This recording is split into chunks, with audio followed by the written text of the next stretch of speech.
afternoon, everybody, and welcome to the latest in the Technology Ireland ICT SkillNet Lock Down Your Learnings webinar series. As the name might suggest, the series has been running for several months now and has addressed several important topics, a record of which can be found on the YouTube channel, which you can access through the ictskillnet.ie webpage. I'll be your host this afternoon. My name is Paul Hearns. I've been a journalist and a commentator in the technology area for more than 20 years. So today, our topic for discussion is digital transformation necessity accelerated by technology.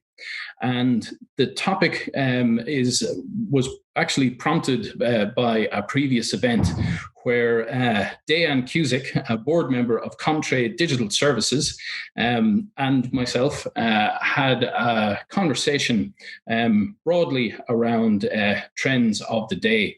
So we're going to be joined this afternoon, as well, by Victor Kovacic, also from Comtrade. So Dejan is an experienced business leader in technology services, and working closely with C-level executives helps them to evaluate business and technology needs, identifying risks and challenges, and recommending the best and most cost-effective IT solutions. Victor is an expert in evolutionary computing within the broader domain of artificial intelligence. He's highly experienced in software engineering, employing creative leadership skills and unique management approach in complex organizational changes to implement cutting-edge scientific and technological ideas in real life. So, first of all, just our format for this afternoon. We're using the Zoom platform in webinar mode, which hopefully a lot of you will be familiar with. So you will have some options down the bottom of your screen, the most important of which is the Q&A. So you will be able to use that to submit written questions throughout. So we'll be monitoring that, and we will be tracking your questions so that we can see what's of interest to you. Please feel free to jump in with questions, insights, comments, experiences, all those sorts of things. We will also have some polls that will be running throughout as well. So they'll pop up on your screen. You'll be able to vote, and we'll be able to use those to expand our discussion as well. But as I said, today's discussion is based around a conversation that was had in 2014, where we were exploring the idea of the kinds of partnerships that were evolving between service providers and end user organizations. And the fact that those relationships were deepening more towards technology partnerships, whereby client organizations were relying on the service providers, not just for the technical services, but also for insights into their business to see how the emerging technologies of the day could benefit and could improve the productivity and the effectiveness of those organizations. So at the time, some of the heavy influences that we were seeing were things like cloud computing, but also other things were emerging, such as Internet of Things, and wearable technologies were also just emerging. So 6 years later, we thought it was interesting to revisit some of those themes and see some of the impacts and how they have combined to shape what we are looking at today in terms of technologies, in terms of business culture and landscape, but also then how those momentous changes could perhaps increase our understanding and interpretation of today's trends as we head into a further era of advancing and accelerating change, but also deep disruption. So I suppose if we start then, Dejan, with yourself, let's recap what we talked about in 2014 and what the ICT landscape looked like back then. Hi, Paul. To prepare for this call today, I watched our video from 2014 to kind of understand where our heads are at the time. And first of all, we were much younger. That was very noticeable from the first 10 seconds. And what we were thinking at the time was around how technology is going to change the world ahead of us. And at the time, digital transformation as a term, as a topic, didn't actually exist. And but what we tried to articulate was exactly that. Digital transformation is coming.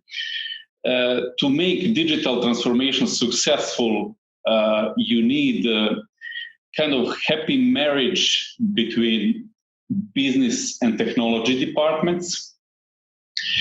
And problem for many companies at the time, as we were experiencing, was that they were either good at business or technology. To have both at the same time in the same company was very rare. And especially technology part was tricky because of fast-pacing technology change. And we were advising at the time that partnerships are recommended and required to accelerate such kind of transitions. Okay. And Victor, from your perspective back then, what your particular area of speciality, I suppose, in or around areas like artificial intelligence, we know that it has long history going back to probably the 60s and early mainframes and things like that. But say from 2014, from a business perspective, where were those technologies then? Actually, at that time, we were still thinking about artificial intelligence, about like some abstract academia, scientific research approach, etc. And it was really hard to explain people. For example, even some obvious terms from nowadays, like machine learning. I do believe now, for example, everyone knows, even on the business or on the technology side, everyone actually has impression, knows about machine learning and what are the capabilities and what is about all of it. So in broader segment of artificial intelligence, actually we advanced a lot in that particular subsegment. Artificial intelligence itself, of course, covers many different areas, but what we have seen in last 5-6 years is tremendous advancement of machine learning capabilities. It's not only on the algorithmic side, meaning that our algorithms are more precise, more robust, more scalable, more applicable to real world solutions, but also from the hardware. I would say hardware capability perspective. Nowadays, we are talking about edge computing, about machine learning algorithms that are actually on the edge, on the Internet of Things, etc.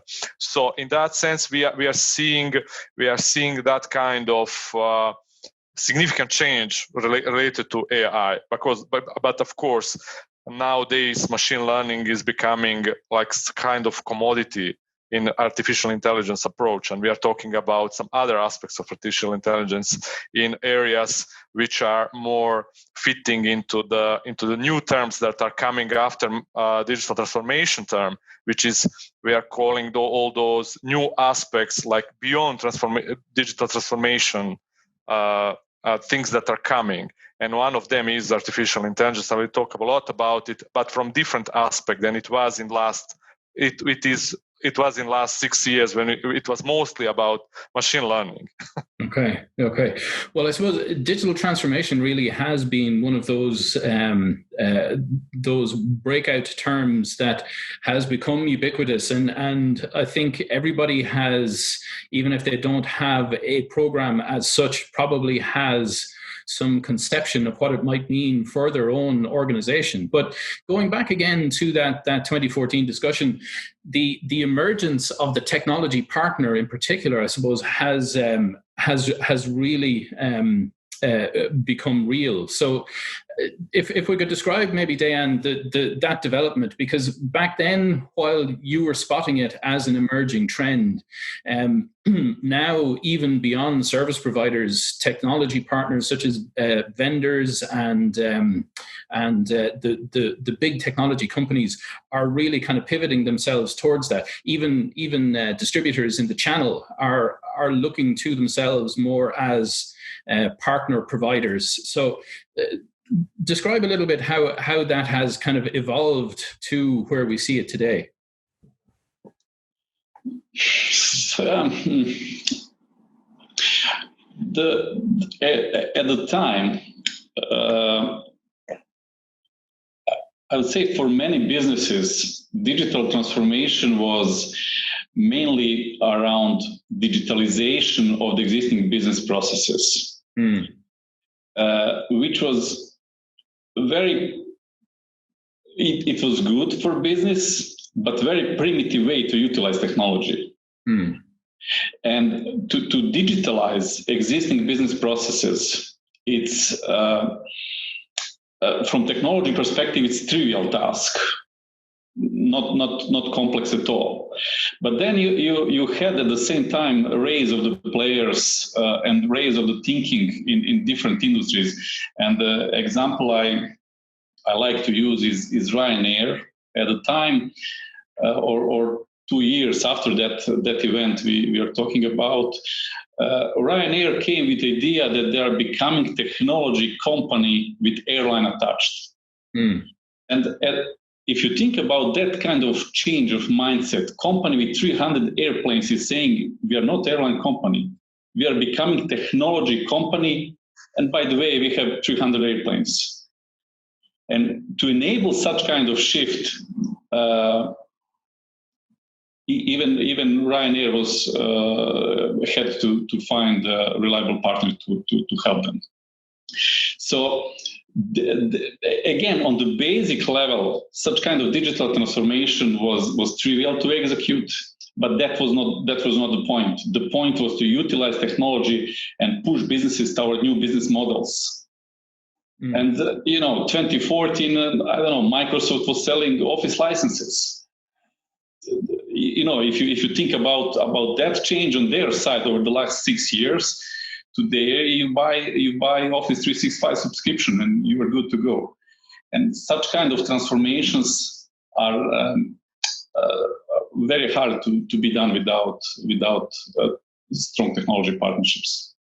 And do you think that the emergence then as well, because the model that you're talking about there is very much characterized by the likes of the usually trotted out examples of disruptors, the Airbnb, the accommodation company that has no property holdings, and Uber, the transport company that has no cars, So do you think that the emergence then, or the emergence since then, of those kinds of businesses have allowed organizations to see or to more easily achieve that mindset change for themselves? Some businesses, I would say, some businesses got it, and you have typical curve there. Some businesses got it very early, and they adopted. And to adopt, they had to change a lot. They had to change technology because they were they relied on legacy systems, but they had to change mindset. They had to change company culture to be competitive. Very often business models from, I don't know, charging, example I said, Microsoft selling you lifetime Office license, now selling subscription, that kind of stuff. Then you have companies which are looking as a followers to that, and then you have probably 1/3 or 1/4 of the companies which are still living even today, 6 years later, still living in the old world and slowly dying. So I wouldn't say it's black and white. I would say it's a typical bell curve with kind of maybe one quarter, one half, and 1/4. In each of these categories.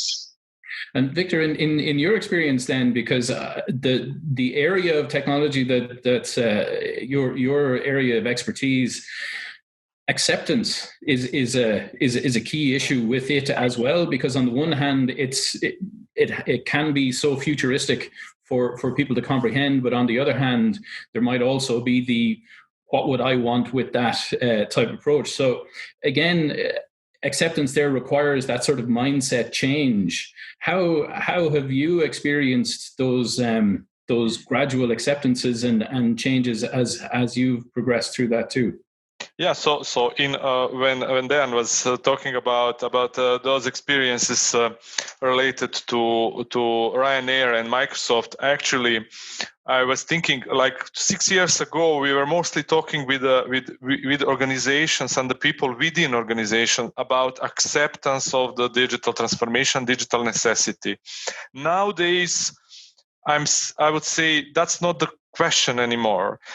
We don't spend time anymore discussing those types of issues, neither with those who are on the edge, adapting very quickly to the new technologies and the new technology transformation, but also those who are behind that process. They are also not adopting anymore. I will not even say that a recent few months of our lives actually even accelerating that process, but I'm completely seeing now that from the perspective 6 years ago and now, that question of acceptance doesn't exist anymore. Everyone is aware that technology is the world, technology is the industries, and bringing us completely new thinking, not only from the business process perspective, not only from the business solving business problems, creating new marketplaces, etc., thanks to technology, but also no one is doubting nowadays also about how technology really affects us on the personal level, also on organizational, institutional, or society level. It's undoubtable that thanks to technology, we are seeing tremendous change in every of those aspects I mentioned today. So that question is out of the table nowadays. Now we are talking more about things, how far we are with the digital transformation. Does digital transformation, current status of our own digital transformation actually enables us to go one step beyond that, thanks to new technologies, new kinds of models that we can apply, etc. So that's how we see at this point of time that how that process evolved in last 6 years, from that extreme to nowadays where all the aspects of digital transformation are actually affecting us on very personal level, not even the business or organizational level. Okay. Well, just one last point about the sort of the look back phase of the discussion. A couple of surprises emerged between 2014 and now, and say one of the major ones being the emergence of blockchain and distributed ledger technologies arising out of the cryptocurrency world, but also the fact that we saw the mass WannaCry ransomware attacks, which have now developed and morphed into very targeted type attacks and are continuing to evolve. So just if we could talk a little bit about how those kinds of unexpected developments have fed into the discussion as well. So say, for example, in terms of digital transformation, blockchain suddenly became a huge area of focus for a lot of companies. Some made implementations, some didn't. Ransomware also made some companies very intensely examine their existing infrastructures as well as what they were planning to move towards. So if we could maybe talk a little bit historically first about just the impact of those kinds of things. And as you mentioned as well, edge computing emerged as a concept and a term within that period as well. So if we could maybe just talk a little bit about those kinds of things emerging and how they can impact on the developing trends. Dejan, do you want to take that first? Yeah, with pleasure. So some of the things we predicted, and I would say high-level prediction was very good. So we said that change is coming, change is accelerating, and it's going to be huge. We mentioned at the time cloud as a accelerator of the whole thing, and that definitely happened. If you remember at the time, Paul, cloud was something bank would never consider to use. Today, it's kind of, there is no discussion about it. It's kind of assumption that software will be deployed somewhere in the cloud. But then, when I look back, we didn't predict quite a lot of things. One thing you mentioned, blockchain. So blockchain as a technology, and we have to be honest and upfront. Technology is emerging over time, and to get to maturity, you usually need 5 to 10 years. And blockchain is slowly getting into that mature stage. And now we are seeing the whole industry disrupted by the blockchain. I don't know. One project we worked on was commodity trading. So the whole industry will come on one blockchain platform and have transparency between the sales, security, and all of that. No one would think that something like that could happen back in 2014. Then you mentioned ransomware. The thing is, and I read it recently, one ransomware attack in Germany actually killed people in the hospital because doctors were not able to access IT systems, and people were dying because of it.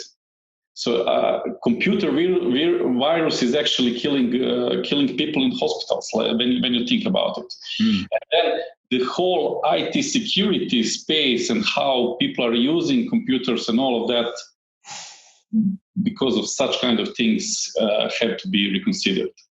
And then Victor touched a little bit about artificial intelligence. And at the time, that was not a big deal. Today, when you go to Tesco and when you pick something from the shelf, they actually know if you have kids, they know if you're pregnant, they know sometimes even earlier than you know, which is mind-blowing, to be honest. Not to mention Cambridge Analytics and all the things that happened later on with the don't even go on elections and everything. Yeah, that artificial intelligence supported systems are shaping the whole country's politics, elections, and who would think about that? And then the whole thing about data privacy, which we also didn't touch at the time. So world is completely different today than it was 2014, definitely. Indeed.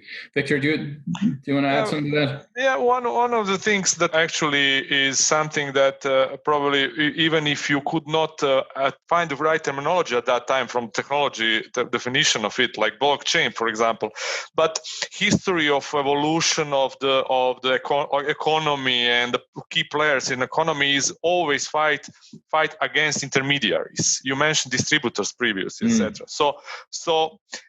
It's not so hard from our perspective. So of course to be general after battle, but to be smart about it. But actually, it's all about how to get rid of intermediaries. And technology in general, what did in the past is doing also in the future. We are in every industry we are trying somehow to get rid of the intermediaries. So we make all the services more available, more applicable, and more customable to the specific consumer. And actually, technology is enabling us to do it. And blockchain is just logical consequence of that kind of process, in which today we are just on the beginning of the whole revolution that will happen thanks to blockchain paradigm and the concept and various different technologies and solutions that are coming with it. But it's all about real abstract paradigm, which goes to the point that every single economy system is going through the process in which first we get rid of the intermediaries, and the second stage is, and of course, when technology enables us to do that, and the second thing is actually we go into some kind of process of democratization of the specific marketplace or business segment or landscape, etc. And that's another aspect where technology actually enable us to disrupt specific economy models, etc. And blockchain is just a logical consequence of that process.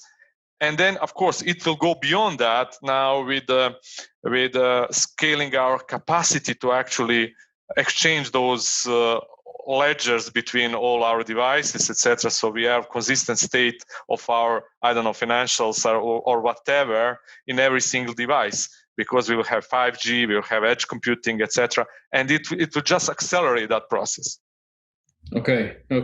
Well, I'm going to call on our producer Adi now to put up our first poll. So what we're asking here is whether you would consider your organization to have a relationship with a service provider that you would consider to be deeper than just the old service type offering. Whether you would consider them to be a technology partner. So again, just trying to get a handle on whether people recognize those kinds of relationships, because I think they're key to understanding how this has evolved over time. But I'm going to move on to the next part of our discussion now and come in not to the present day, but let's say to a nice day in early February of this year. Mm-hmm. So essentially, transformation was high on the agenda. Cloud computing had developed, and we got the term edge computing was out there as well. The terms hybrid and even multi-cloud were developing as well. People, as Victor pointed out, were not questioning whether digital transformation was happening or necessary. They were developing plans to get on with it. So really, what we were seeing there was the fact that the conversation very much had moved on. But what were the consequences of that? What do you think were the biggest changes in terms of how organizations were approaching these classical problems in terms of finding the right way to go about it for themselves, but also how they were dealing with those changes when they started? So actually, every crisis in human history was not a period where people were inventing, but where people actually discovering inventions that they actually created before, that are quite usable into the new situation. So now, this period from February until now, what's happening worldwide is that we are discovering that many of inventions we didn't use are quite applicable in nowadays situation. So, and one of the things that I am assuming that no one is doubting nowadays is that, yes, remote work can be as much efficient. Maybe later, when we in April, May, when we actually discovered that everything works perfectly, we came to the point that we started talking about how even efficiency was improving with this new way of work.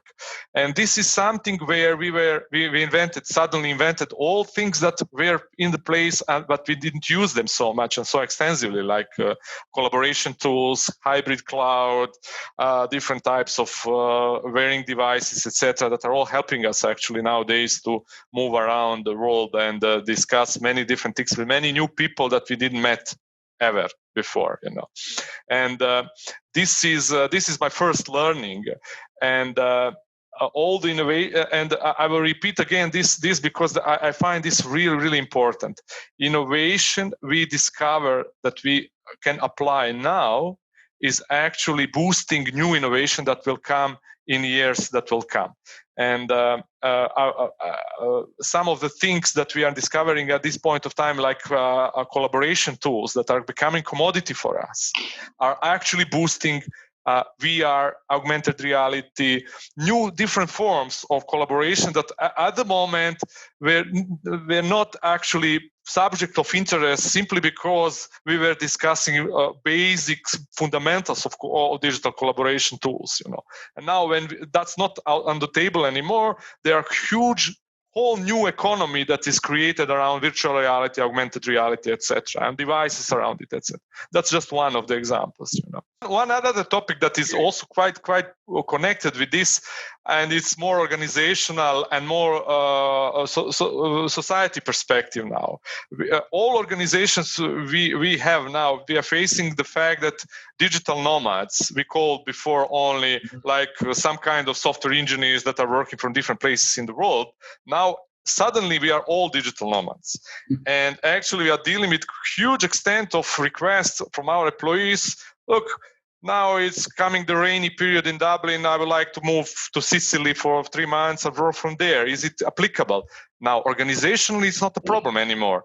but from the digital taxation point of view, from the employment benefits point of view, so the whole thing now is challenging other cycles, other problems, and other processes that we have on the society, governmental, taxation level, etc. So it's quite interesting period that is happening, Sure. Okay. So I'm just going to share the results of that poll. So we can see that more than 2/3 of people do agree that they have a relationship that they would regard as a technology partner. So the sort of the 2/3 there to 1/3 is probably reflective of the proportion of organizations that look upon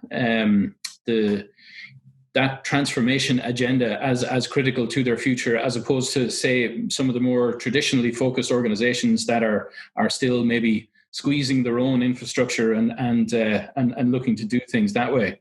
Dan, does that tally in terms of proportions with what you would have seen? Yeah, roughly yes, I would say. It's actually quite close to the bell curve I mentioned to you. Yeah. So it's good. Excellent. Okay. All right. Well, then, obviously, Victor has touched on it already. We can't get around the pandemic. So obviously, we're in hugely uncharted territory at the moment. But really, what we're trying to do is look at that 2014 perspective today, or sorry, not today, but the pre-pandemic situation, and then the current situation, because as Victor pointed out as well, collaboration technologies, while before brooked a discussion just the way that digital transformation had, now there is no discussion. They are effective, they are available, they are up to the task, and it's the question is nullified, really. So what else do you think, given those hindsight benefits that we have now from the past few years, in light of the current situation, what else do you think might emerge over the next while that weren't part of the conversations previously? You mentioned augmented reality, and I know that Microsoft's headset, they were envisioning that already before the pandemic in terms of participation in virtual workspaces and things like that. Is that the natural evolution for collaboration technologies? Is that tempered somewhat by what we've already seen around things like Zoom fatigue and just the impact of so much video interaction? Or what else are we likely to see there? It goes beyond that. Actually, you will have probably bus drivers in Dublin that are rented from some service company, I don't know, somewhere in the world. Actually, augmented reality of remote driving the bus in Dublin. So it's not about collaboration tools anymore. Actually, you will have a remote workforce for everything, not only for the office work that we are facing nowadays. And by the way, the problem and challenge about especially in Western Europe about finding appropriate bus drivers, it's a huge challenge. It's whole economy around it. And the truck drivers, etc. So when we talk about augmented reality and virtual reality, we talk about all those kind of professions that are out of scope of just having nice new way of sessions where we share knowledge like we are doing today. So that's my answer then. If I may add to it just a few things, and someone clever, I think Bill Gates or someone said that you are very good. We are overestimating what could happen in 5 years and underestimating what could happen in 10 years in technology. Right. And to illustrate the point, I think, Paul, in 2017, 2018, we did research on the Irish market about the impact of different technologies. So it was 2017, and we said in 5 years' time, 2022, what technology will be there. And 74% people thought that smart fridges that order groceries will be available. 63% thought that drone deliveries will be available. 56% that intelligence robots will be in the workplace. And if you see, people actually overestimated what's going to happen in 5 years' time. Not to mention that we don't even have workplace today, unfortunately, because of the whole COVID situation. So it's so easy to overestimate 5 years, but it's so hard to imagine things Victor was talking about. So could you imagine in 10 years' time, let's not go 5, but in 10 years' time, that you are entering the bus and the bus is driven by some remote worker, God knows from where. It's you need, it's hard to imagine. Again, hard question to predict, but world is changing very fast. And I would put few bets on the 5 years. Longer than that, I simply couldn't imagine, because you mentioned previously edge computing. It's such a powerful technology. So today there are devices which are $100, and you can put it on the edge. Device is mining data, and on that device you could deploy your AI model. So device for $100, which is actually which has artificial intelligence embedded. So on your laptop you do model, and in your data center you do model, and then you deploy it on the edge, which is for many things. Hard to imagine what could be done with that. It's such a powerful thing that it's I don't know. Or recently I was reading about storage and using DNA as a storage.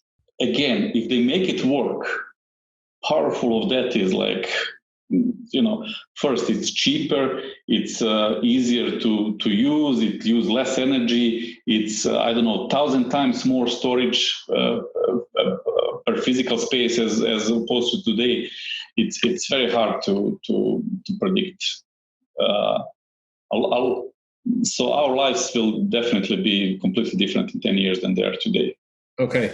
Dejan, if we could fire up the second poll there, just in terms of the extent of experience. So just asking whose organization has experienced a ransomware attack, whether successful or not, just, who has experienced one.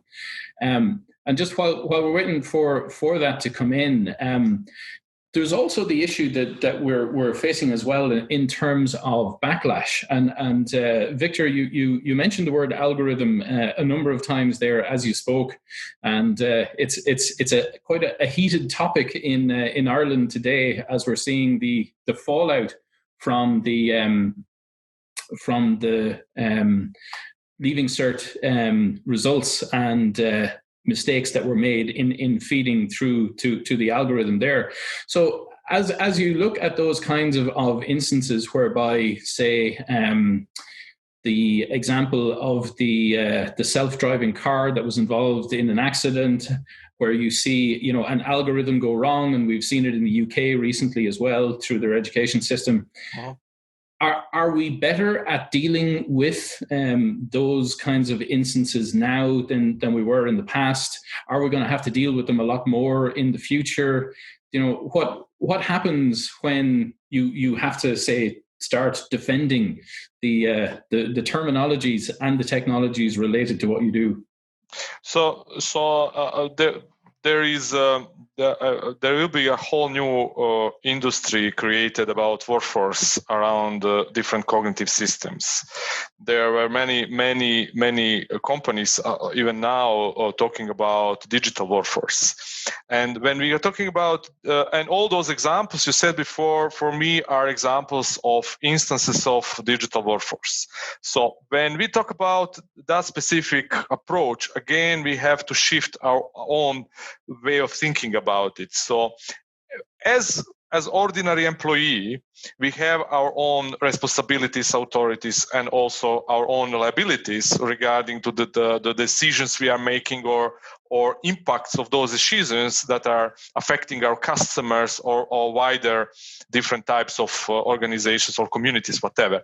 So the same thing will apply on all those cognitive systems that we,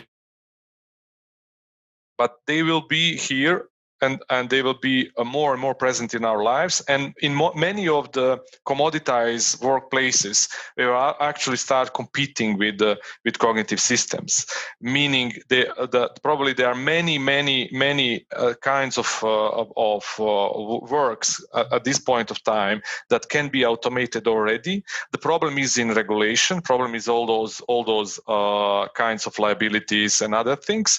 But this is coming. This is coming, from automation of the service desk employee to the car drivers, to the, I don't know, some C-level executives making some huge decisions about investments and all the risks related to that, together with cognitive systems that are giving good advices. Actually, it's happening even nowadays, but the regulations perspective are coming way behind the things. And I think all governments have to put much more emphasis to regulate all those markets.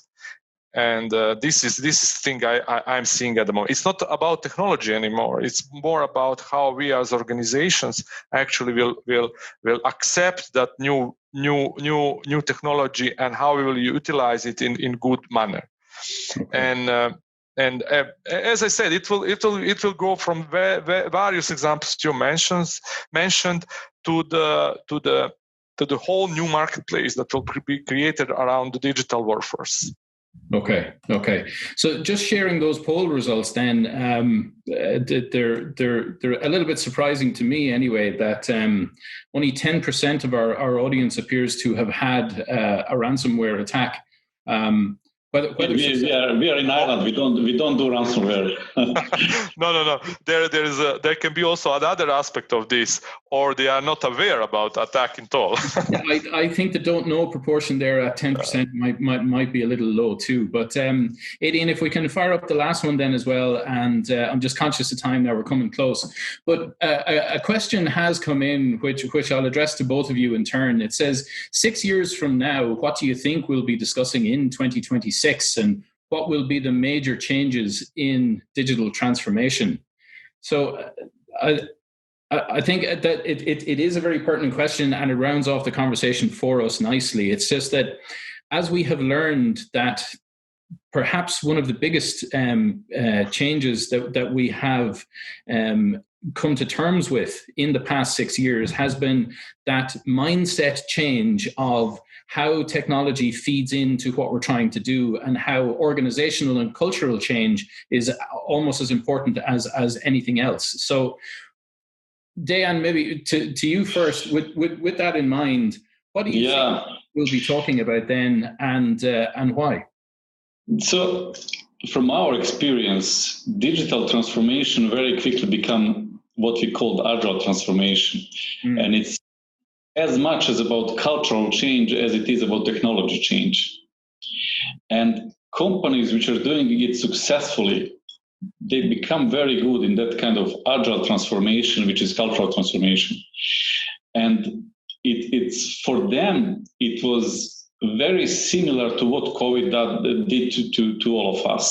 When you're starting agile transformation and cultural transformation, it makes all your weak points obvious. So usually you run project for 6 to 9 months, and then after 9 months you see some weaknesses, and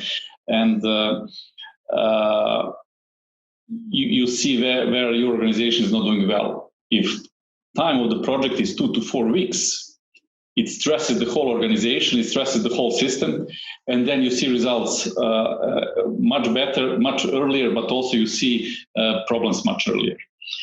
But when organization goes through that cycle, again, successful organizations of the future will be very good at such kind of change, agile and cultural change.